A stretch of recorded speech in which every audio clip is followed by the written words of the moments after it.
வணக்கம். ரமா கோவிந்த் தெய்வீக பதிவு சேனலில் இன்றைக்கி நம்ம பார்க்க போகிற பதிவு, ராமனை காட்டிற்கு அனுப்பிய செயல் எது அப்படின்னு பார்க்க போகிறோம். நாளை பட்டாபிஷேகம் என்று நாள் குறிப்பிட்ட நிலையில் இன்றே கானகம் புறப்பட வேண்டும்.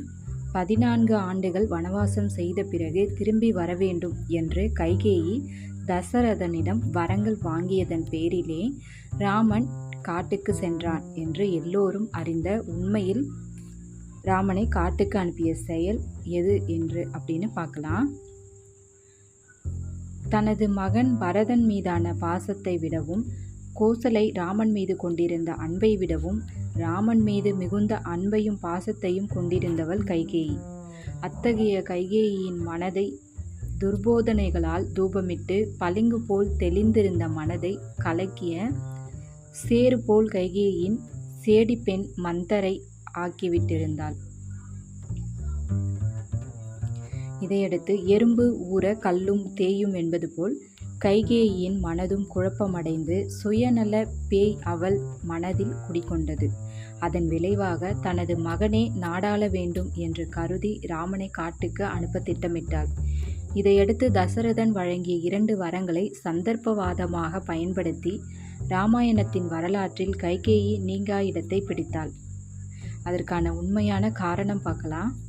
இந்த நிலையில மந்தரை, கைகேயி இருவரும் எதிர்பாராத வகையில் பரதன் நாடாள மறுத்து தாய் கைகேயியை எந்த அளவிற்கு வெறுக்க முடியுமோ அந்த அளவிற்கு வெறுத்து ஒதுக்கினான்.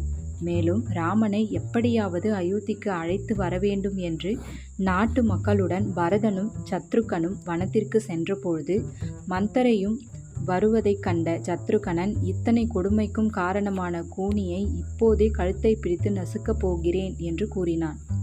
அதை கேட்ட பரதன், அவளை ஒன்றும் செய்யாதே, அண்ணன் ராமனுக்கு இதெல்லாம் பிடிக்காது என்று கூறினான். அப்போது பரதனால் தப்பித்த மந்தரை பின்னாளில் ராமன் மன்னித்த போது உயிர் இருந்தும் நடைப்பிணமாக தன்னை கருதினாள். 14 ஆண்டுகள் வனவாசம் முடிந்து ராமன் காட்டிலிருந்து திரும்பி வந்ததும் கைகேயியையும் கோசலையையும் சந்தித்து வணங்கினான். அப்பொழுது சற்று தொலைவில் தன்னை மறைத்து கொள்ள முயன்ற மந்தரையை கண்டு அவளுக்கும் வணக்கம் செலுத்தி சிறு வயதில் நடந்த சம்பவத்தை நினைவு கூர்ந்தான்.